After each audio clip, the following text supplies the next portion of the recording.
And that's what I tell people. It's not about being high. It's about being well. And you define what well is for you. If well is sleeping the night, great. If well is not having pain, great. If well is treating your anxiety, great. You get to define what well is. And so, that's how I approach it with people. Welcome to the Well with Cannabis podcast, a show dedicated to telling the life-changing stories of those who live well with cannabis, all while teaching you how to do the same. Meet your host, Emily Kyle, a registered dietitian nutritionist turned certified holistic cannabis practitioner. Emily changed her life for the better with the help of the cannabis plant, and now she is committed to helping others do the same. Tune in each week to hear heartwarming stories and gain the knowledge you need to feel connected, inspired, and supported on your own cannabis journey. Whether you're a new cannabis consumer or a lifetime lover, you'll benefit from these uplifting tales of real-life journeys that will show you how you too can live your best life well with cannabis.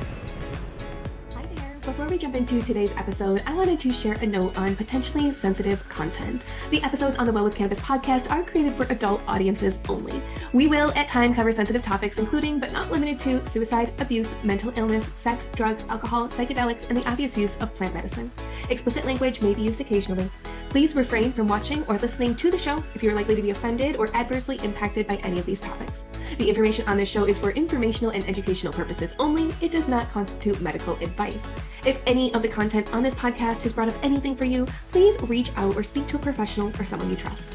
Hello, and welcome back to another episode of the Well with Cannabis podcast. And I'm super excited for today's conversation. We have Jordy here with us, and he is an educator. And I am so excited to get into his story because it's very interesting. And I'm going to let him tell it, but he was not always a cannabis fan.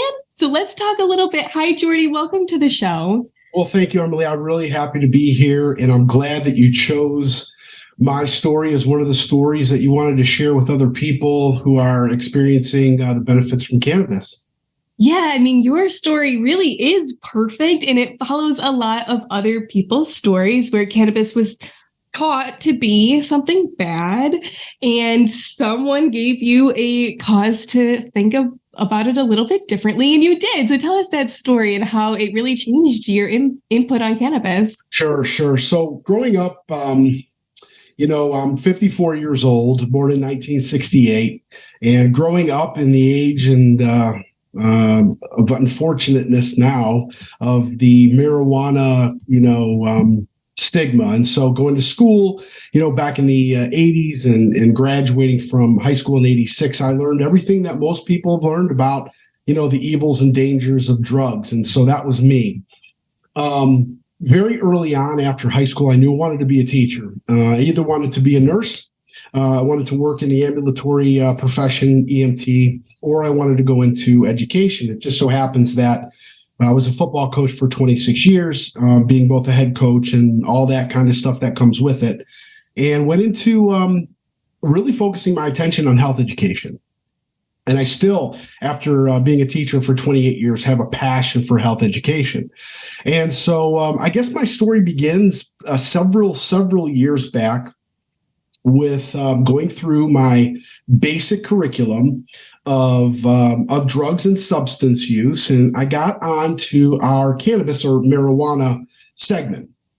And I had a girl raise her hand, and she was a girl who pushed the envelope, so to speak. She wasn't a behavioral issue in any way, but she was a girl who, was very familiar with cannabis and or what marijuana can do for people in a different way than anyone else had ever kind of said it to me.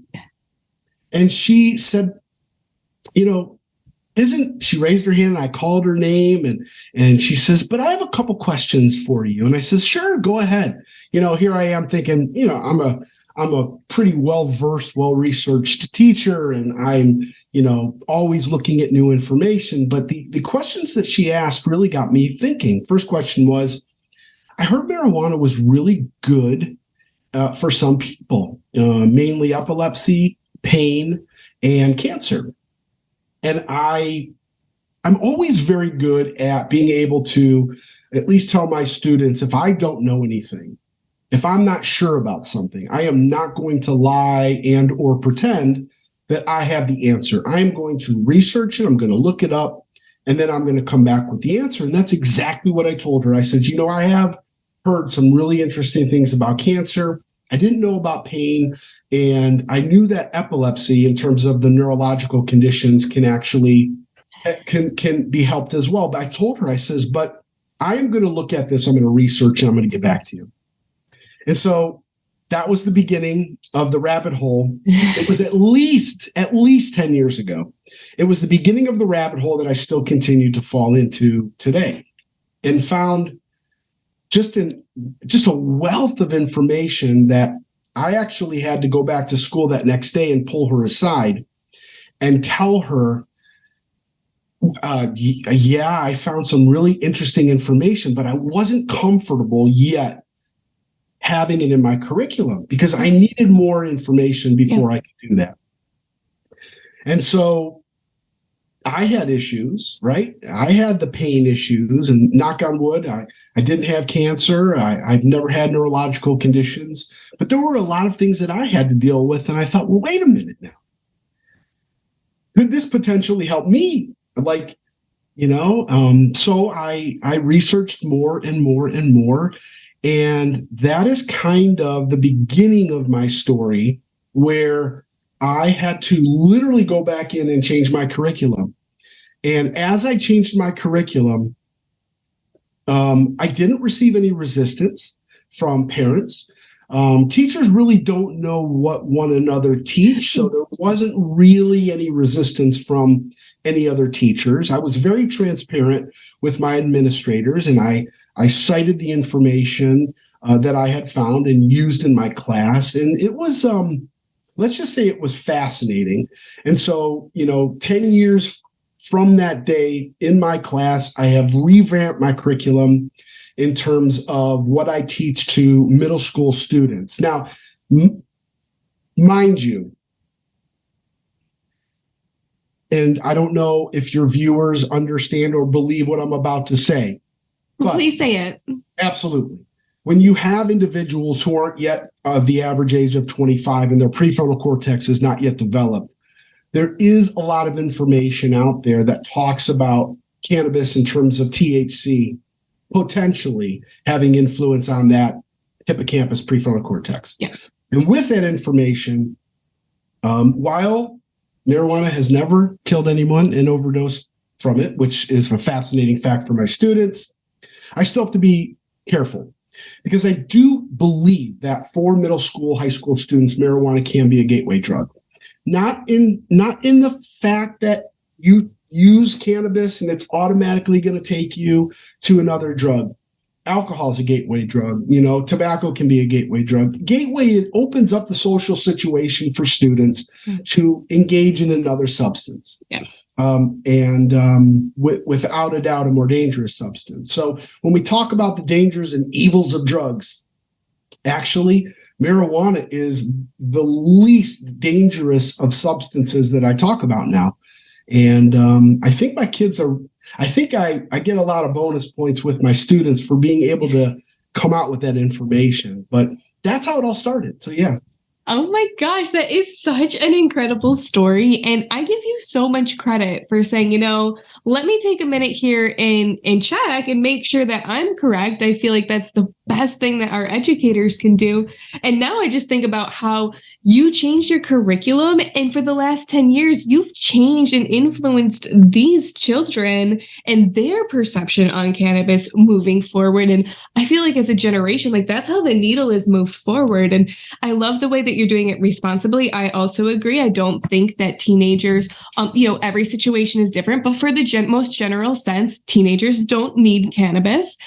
And I think that you being so honest and transparent, I can see why it would win you points with your students. They're like, oh my gosh, he's not bullshitting us, quote unquote. I find that amazing. Thank you for doing that. Oh, sure. And, what's interesting is that, and I think I've also told you this in my information I sent to you, there's other teachers, and we've sort of conspired to find out what we are all using in order to help our situations, which we can go into in a little bit, but it isn't just one teacher. You know, there are several educators that are using in my building of, I think we have 22 teachers. I know of 4 that use besides myself. And when I say use, I'm talking about obviously for medical situations. So I have a medical cannabis card in my state.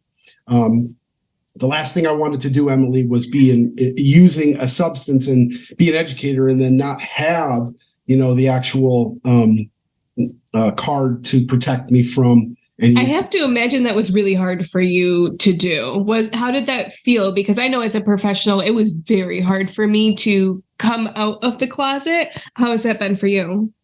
It was scary. It was very, very scary. So I've only had my medical card for 2.5 years. And it's kind of an interesting story. I mean, the way that I was raised, and a lot of the listeners and or watchers probably feel about the way they were raised. The first time I went into a dispensary, I was terrified.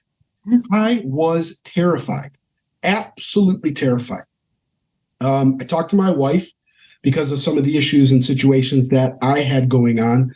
And I said, you know what? I think this might help me. I think that, the incorporation of cannabis and the cannabinoids that come from the plant may help me. I said, but I don't want to get my card yet because I'm not sure if I want to go down that road. I'm not sure if it'll help. So I guess we can get into what I dealt with personally. I was dealing with major pain, being an athlete all my life. My knees obviously were, and still are, they're an issue. They've been an issue. But I was experiencing lots of very strange pain from some bone pain, muscle pain, all joint pain, inflammation in my hands. I'd always lifted weights and I'd always been active, and now I'm, getting into the mid-50s and I'm into that pickleball thing and all that weird stuff. And I was dealing with a lot of pain, and I'm not against medicine, but I'm against medicine, pharmaceutical medicine, let's say. So we went to another state. We'll try to leave the states all out of this. And I said, I got to figure out if this is going to help me before I go down the road in my state of getting a card. And so I went to a dispensary, and literally I wasn't shaking. I don't shake like terrified, but I was like wide-eyed. I bet if there was a camera on me and someone had looked at my face, I immediately said, okay, listen, this is my first time in a dispensary. I have absolutely no idea. I come from the don't do drugs generation. At least that's what I was taught, and I even told, this person who worked with me, I'm a health educator, and, that's just my mindset. So please help me. And they were phenomenal. They were great. Oh, very chill, very relaxed. The actual dispensary I went in was almost like an Apple store. It was very cool, very easy. Everyone there was, very accepting. I'm sure they deal with this all the time. I said to myself, people in here for the first time. And so she recommended to me for my pain, because I told her, I do not want to get quote unquote high. And I personally still feel that way for myself. Very sensitive. I've learned very, very, very, very, very quickly that I am extremely sensitive to THC. And so what she gave me was a 3-to-2 ratio. It was a cartridge of full extract cannabis oil that was 3 parts CBD to 2 parts THC. And I said to my wife, I says, okay, we're going to give this a try for a week and we're going to see how it goes. And so after the week, it was incredible. It was emotional for me. It was life altering, I guess you could say, for me. And I started screaming from the mountaintops to my friends and family, being as transparent and open as I could. I'm getting my marijuana card, and you should look into it too. You should look into it. So that's kind of how the, using it as medicine started for me. So I tried it recreationally once. I did not have a good experience. And then I was, that was when I was a sophomore in high school, and I was done.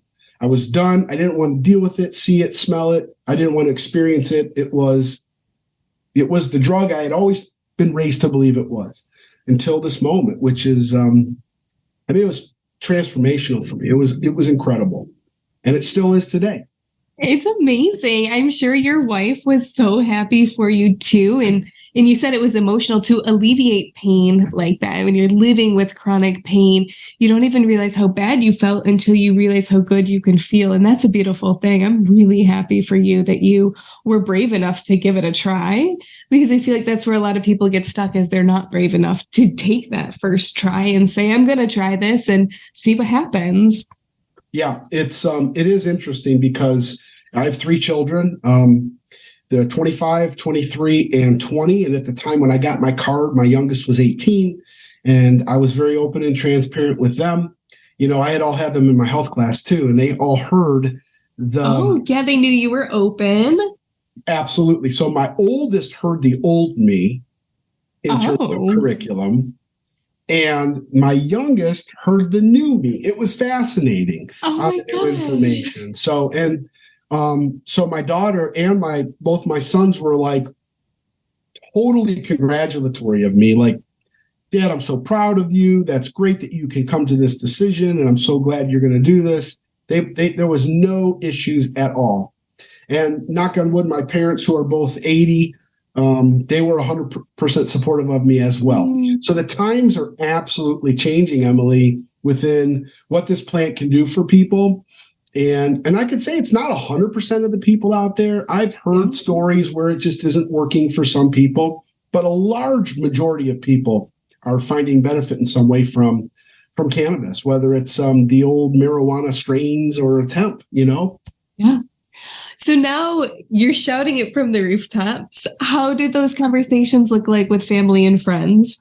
So it's interesting because, well, unfortunately, we all have people who we know who are ill or sick in some major way, and that did happen in my life. I had a sister-in-law who developed a brain cancer. Started with breast cancer, went to her brain.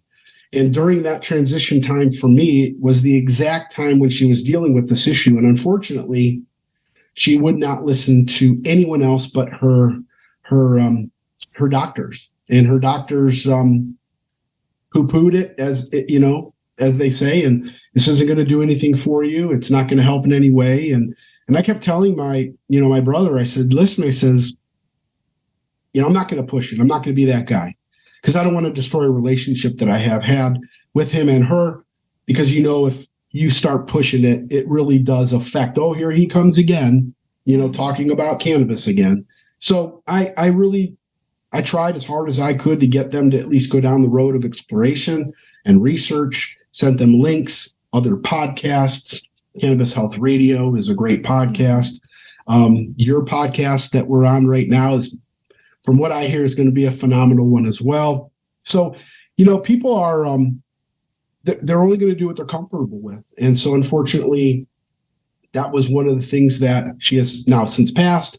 And, I look back and I'm thinking to myself, what else could I have done? Could I have done anything different? But so with my family and with my friends, they all know it's a non-issue, the thought that someone would think, that I would drive under the influence or go to school under the influence or show up everywhere I went under the influence is just kind of that stigma that people still unfortunately have with users.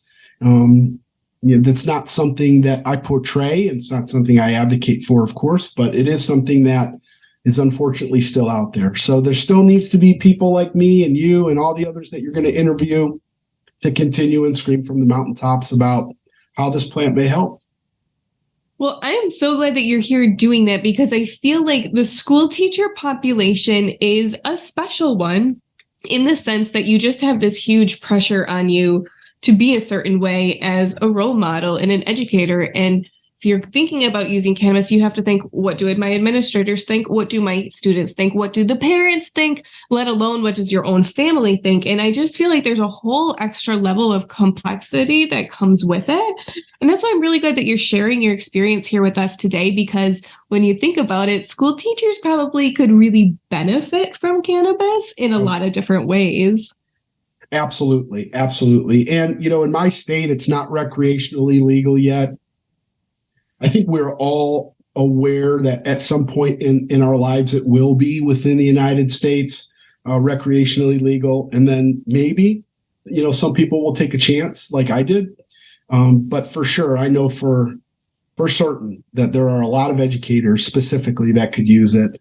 And the way that education is going right now with teachers, we're going to be seeing teachers who are older and older and older remain in the profession because they have to, because of the retirement. So if you're talking about strictly teachers, yeah, absolutely. There's going to be a lot of people who are definitely in need of it for sure. Now, you said you have 4 teachers in your building who are all currently consumers. How has that looked? Do you guys bond over the fact that you're cannabis consumers? Sure. So it's not a bonding, but it's kind of a new understanding of us. It's not like we share our medicine. It's not like we, well, actually, I will tell you, there were some ideas that I have given to other teachers about things that they could be incorporating and making their own oil, their own, RSO or fecal oil, and how to do that. And I've helped them. But for the most part, it's kind of that making sure each other are feeling okay and we have what we need in order to feel okay. It's not an everyday like discussion, although I see them every day. It's sort of that wink and a nod that we understand what's going on. Yeah. It's a special bond. I feel like that other people in the community just share, which is a beautiful thing. Absolutely. And I know police officers in my own city that are medical cannabis carriers. And I know 2 of them that decided not to, because we do have this issue with gun rights, which we don't need to talk about, and and using. But it's based on that Schedule 1, and I actually share this with my students, the schedule of drugs at the very tail end of my curriculum, my substance use curriculum.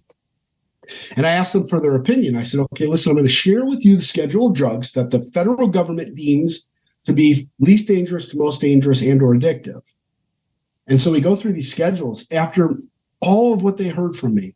And when I get to Schedule 1 and I read off heroin and then I read off marijuana, their faces that I can see, I said, and I'll call them out and I'll say, well, what do you see wrong with that? And they're like, well, wait a minute. You just got done telling us that that's not true, that's not the most dangerous drug out there. And then I tell them cocaine was deemed less dangerous than marijuana in the schedule. So they get it. My middle school students get it. They're understanding. I'm trying to get them to critically think, which isn't really being talked about too much in education these days. And so with that critical thinking skill, hopefully they get it. Hopefully they grow up, they start understanding that not only do they not want to believe everything they hear, read, or see, they need to research stuff themselves. So I just think it's amazing that you're giving them that opportunity to critically think. You're giving them the facts and then they can make their decision afterwards, but you're also not being biased about the facts that you're giving and that you're presenting what you know to be true about cannabis. And those students are lucky to have you and have that realistic perspective. So I really thank you for the work that you're doing, because when you think about how many students you impact every year, and you've done this year after year, I mean, that's a lot of families that you're impacting. Yeah, it is. And I haven't received any, I should find some wood here. I have not received any, any parental kickback or negative remarks regarding how I teach and what I teach, and the inclusion of the endocannabinoid system as a body system that I actually teach. Can we talk about how you include that a little bit in a minute? Sure. So we talk about I try to get them to answer questions like, what's the most newly discovered body system that scientists and doctors have all recognized as a new body system? And they just guess random ones: circulatory, respiratory, lymphatic, whatever.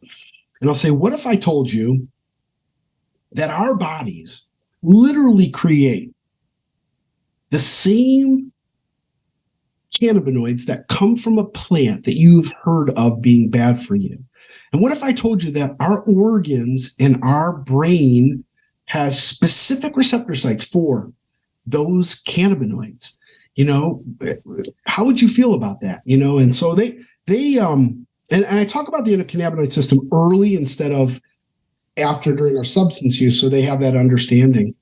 And then they're kind of miffed. They don't understand how we can have these, cannabinoid receptor sites, CB1, CB2, and how it impacts us, because I don't think they're there yet, at least educationally. They're not there yet. So when I teach it to them, I teach it very plain and very, like I said, transparent. And we talk about the actual responsibility of the endocannabinoid system in terms of homeostasis, balance, calmness, and there's new research out there that if anybody's ever heard of the runner's high in terms of, serotonin, dopamine, all that stuff, they're actually finding out that it's actually the endocannabinoid system in its release of cannabinoids, and our own body's making it, and it's calming us down or making us feel good. So yeah, there's so much new stuff going on in terms of the rabbit hole that I continue to go down in terms of research. It's amazing, but my students are very warm and accepting of it.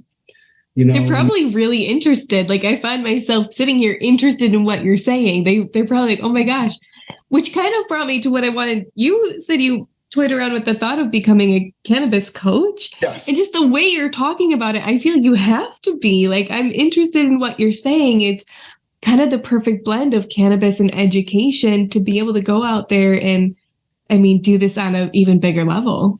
Sure, I do. I want to become a cannabis coach. I looked into specific programs to actually be a part of it. I just haven't, I guess what you'd say, went down that road and paid for education in terms of being certified. My wife is a life coach and is certified. Oh my gosh, look at you guys could be power couple. My wife's a life coach, and so I value the certification of being a coach and not just saying you're a coach. Yeah. Even though I have a lot of information and I've researched a ton, I would never, step out of my lane in terms of that. But at some point, Emily, yes, I will find a certification and be a part of helping others officially instead of doing it for free right now. It's so exciting though. And I find so many people in cannabis who have been so positively impacted are like, I have to go around. I have to tell other people about this. I have to make it my career so that I can make other people feel as good as I now feel. Well, the long-term plan is that, I have 5.5 years left of teaching before I can retire. And then after that, I would love to look into, becoming more of a cannabis coach in terms of the certification. I want to be a health coach as well because, you need to be able to tie everything within it. I think that I think someday I'll be able to do that officially.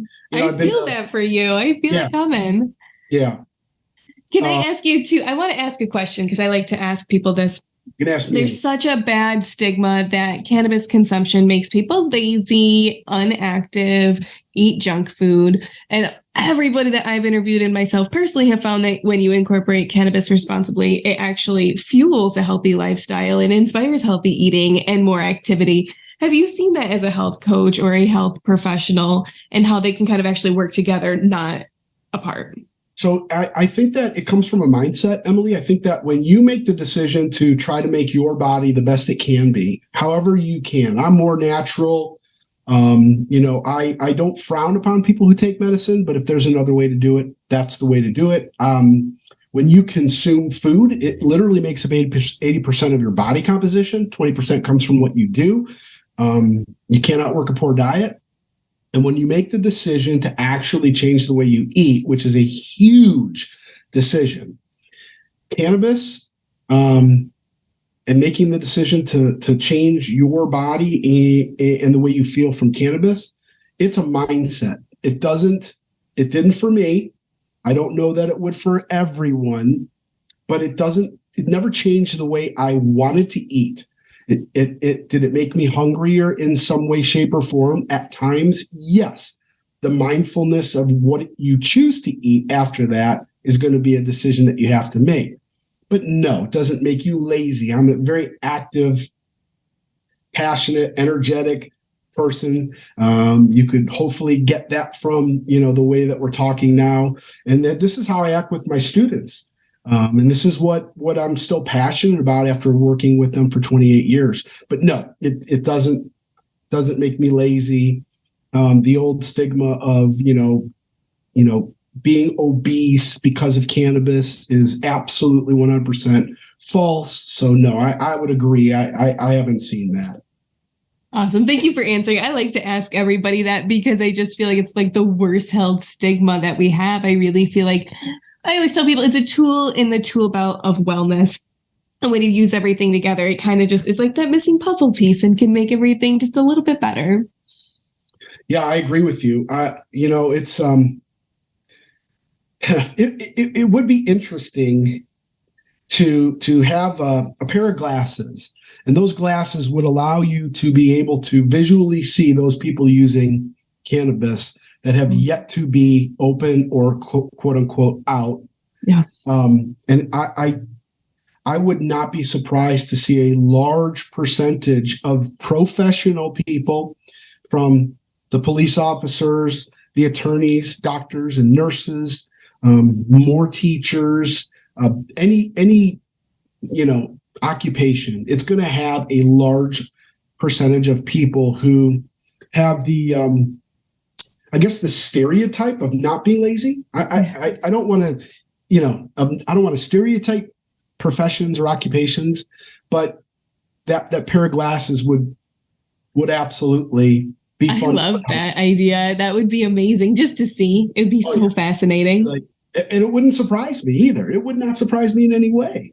It's almost crazy when you talk to people and realize, and they're like, oh, you use cannabis, I use cannabis, or like have that like small little like hint of maybe I do too. And then you bond over it and you learn, you're like, I would have never known. And it's because there's no stereotype of a cannabis user. We come in all shapes, sizes, and forms, which is really awesome.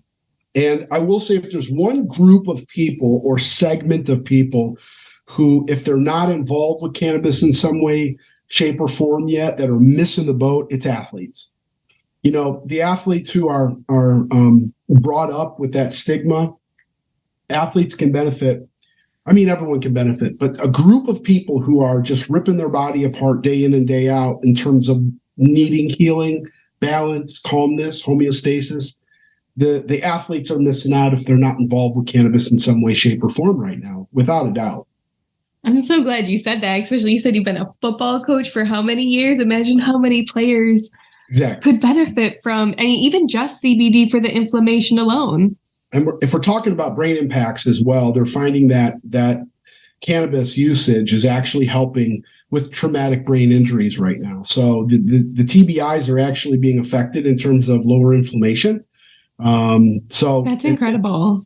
It is incredible. And not only is it incredible, if the government would reduce the schedule from one to another schedule, then they can start to put federal money into researching this and finding this to be without a doubt the case. And maybe, Emily, that's why they won't deschedule it. That's honestly my number one belief is on the schedule list, is that they won't, when they bring it down, then we can do studies on it. And they don't want anyone to do studies because we'll find out. I mean, there's already enough studies. Sure. They don't want actual legit studies out there proving what most people already know. And I feel like at some point, I'm like, okay, anecdotal evidence for me at this point is far beyond enough to know that it is helping people on a very large scale. And that's why I'm so glad that you're here doing this with me. And we're doing this is because we actually get to hear from real people in real life who are really just living a better quality life, which is amazing. Oh. And it's just not me. I think I told you before that, my daughter, she uses, and my wife both use CBN. Yeah, it's for sleep. And so at night or with anxiety, they both use that. My wife uses CBG as well. And while it's not, it is isolated, it still does work. It's not, full extract, but it does work. And they do see the benefits of it as well. And so it's not just me, it's my entire family that at least immediately is is finding benefit from cannabis. That's amazing. And to mention, all of those don't necessarily involve high amounts of THC. Like you said, you don't want to be high. And for anybody listening here, cannabis use is not about being high. There are many different ways to use it. And if you don't want to be high, you can still use cannabis and get the benefits from it. You just have to know what to manipulate to get the outcome that you want. Sure, there's a lot of tricks. There's a lot of tricks once you start, like I said, going down that rabbit hole in terms of filling up the CB1 receptors and, making sure that they're filled up before THC enters the system. You can actually mitigate the THC effects. And so definitely it isn't about being high. It's about being well. Oh, I love that. It's beautiful. It's so true. And that's what I tell people. It's not about being high. It's about being well. And you define what well is for you. If well is sleeping the night, great. If well is not having pain, great. If well is treating your anxiety, great. You get to define what well is. And so, that's how I approach it with people. You can choose what you want to do. The outcome of that choice, whether it's pharmaceutical, may be more damaging than what you thought cannabis would be. So, yeah. Definitely very important that when you start talking to people about it, you have to educate yourself and sort of maybe even use yourself as an example. Yeah. I was a city councilman as well for 4 years, and there were others on city council that wanted to make it illegal for our city to have a dispensary. And so we went down that battle. We went down that road. And, it was, it's like I said, not to kind of fishtail back to where we were, but it's the stigma that we have to move past. We have to get past it. More professionals need to come out and be open and transparent about their use of this medicine. Well, thank you for coming here and doing just that. I really hope that all school teachers, any form of teacher listening, can understand the benefits and that they have an ability to impact their students as well if they do the research and find that it's something that they want to discuss as well. I mean, I give you so much credit for changing your curriculum. I mean, for a teacher, that's amazing. And then to come out here and share that with us, I feel like is, like you said, what we need to move forward. And I really appreciate you doing that. And I want to be respectful of your time, but I also want to ask you the same 4 questions I ask all of our guests. Are you ready? Sure, go ahead. All right. First one, what are you most proud of in your life to date? I am proud of the family that I built and have hopefully nurtured with my wife. I am most proud of that. I would have to say, if there's anything out there, I couldn't think of anything more proud I'd be. That's beautiful. This is everybody's least favorite question, so sorry in advance. What do you think your life would look like without cannabis? So it'd probably be that stereotypical pharmaceutical use of painkillers and or just continuing to get worse and worse and worse and not be working at my best. I think people have a misconception of what cannabis does, like you said, that misconception of being lazy and or not able to be, energized and or passionate at your work. I would say painkillers and or, that would absolutely I would not be able to function using painkillers. Not that I ever have, for the issues besides surgeries, but I can see people who unfortunately without cannabis would go down that road. So I would say to answer that question, without cannabis, I wouldn't be as well as I am now. So glad that you were brave enough to try cannabis in the first place and incorporate it into your life. And here you are now, and it's amazing. If you could go back 10, 20, or 30 years ago, give yourself a piece of advice, cannabis related or not, what would it be? The things that you thought were true back then may not always be true based on research, technology, and a greater investigation of information. Things change. I would tell myself things are going to change. I would tell myself the same way I tell my middle school students, who you are now or who I was back then isn't who I'm going to be in the future, isn't who you're going to be in the future. And I would definitely tell myself that, my life and the success and or failure that I would have is based on my decisions. They're based on me and the way that I want to, the choices that I make. And so I would just continue and say for those that, maybe are younger and or questioning, themselves right now, things can change. Things will always be fluid. They are always changing. And we're going to always be, probably better for it. Absolutely. Last one. If you could be remembered for just one thing in the cannabis space, what would it be? In the cannabis space? Ooh. Oh, man.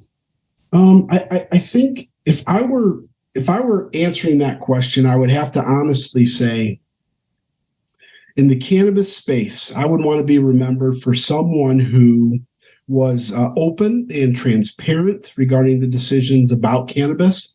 Admittedly, maybe even teaching inaccurately, based on my previous information. And so, I think for the most part, I want to be remembered for someone who has maybe been brave enough to take those steps to become well in a different way, maybe in an orthodox way, and then be able to pass that on to other people. So that's what I'd like to be remembered for. Thank you for doing the work. You're doing it now. You're influencing our most precious generation. And I just, from talking to you, I'm like, I want to be your student. I just love the way you talk, the way you interact. Those students are so lucky to have an educator like you. Thank you so much for the work that you're doing with children. Thank you for the work that you're doing in cannabis and in changing perspectives. And thank you for sharing your story here with us. I hope it finds the right person, whether it's a school teacher or not, so that you really can be well with cannabis and have your profession and have your cake and eat it too. I appreciate you having me on and giving me this opportunity to be transparent and to come out and try to help other either educators or, people who are questioning whether or not this could help them. So I appreciate your platform. Thank you. Thank you so much. Congratulations. You've finished another episode of the Well with Cannabis podcast and are one step closer to discovering how you too can live well with cannabis. Thank you for listening in today. We hope this episode has been a helpful and informative one. Please visit emilykylenutrition.com for more information on today's show notes, guest information, recipes, and other resources. If you want more support and encouragement on your cannabis journey, please consider joining the private Well with Cannabis community. In this group, you can connect with like-minded individuals focused on improving their health and wellness through cannabis. Join the group today to continue your journey of wellness together at emilykylenutrition.com.